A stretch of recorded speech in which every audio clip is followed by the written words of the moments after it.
Happy the Jan everyone in honor of Burmese New Year. Let's do a little get ready with me in Burmese while we apply the Naka together. အားလုံးပဲမင်္ဂလာပါမြန်မာလိုမပြောရတော့တော်ကြာရင်เนาะဒါမဲ့ဒီခေါက်မြန်မာနဲ့တက်ကူလေးဆိုတော့မြန်မာလိုပဲပြောရင်မှတော့တူthe Jan ကျင်းပကြမယ်လေအခုကတက်နခါရှိတော့ရှိတယ်ဒီလိုမျိုးရွှေပြည်နန်းလဲလေတခါမှမတုံဘူးပမာပြည်မှာဆိုအဲ့လိုမျိုးတွေးဟာပဲတုံမှုပဲတော့ရေလေးဖြိုင်းမှထင်တာပဲ right အဲ့လိုမျိုးတကြံမကျင်းပါပြောရမယ်ဆိုအကုန်လုံးကတော့10နှစ်လောက်ရှိပေါ့နော်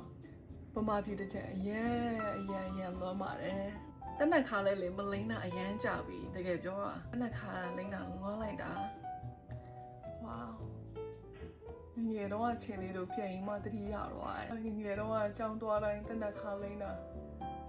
လုံးဝခုချိန်นี้မမီသေးရဲ့ခါလေးနဲ့လေနည်းနည်းပြန်အောင်ငိုချင်လိုက်အဲ့တော့ Grace ကဒီဘက်ကနေပဲနေ့တစ်မင်္ဂလာဆုတောင်းလေးတောင်းပေးလိုက်ပါမယ်ရှင်အားလုံးပဲမင်္ဂလာနေ့တစ်အတာတကြမှာပျော်ရွှင်စွာနဲ့ကိုယ်စိတ်နှဖျားပေးရန်ကွာကျမ်းမာချမ်းသာကြပါစေဆုမွန်ကောင်းတောင်းပေးလိုက်ပါတယ်ရှင်တတ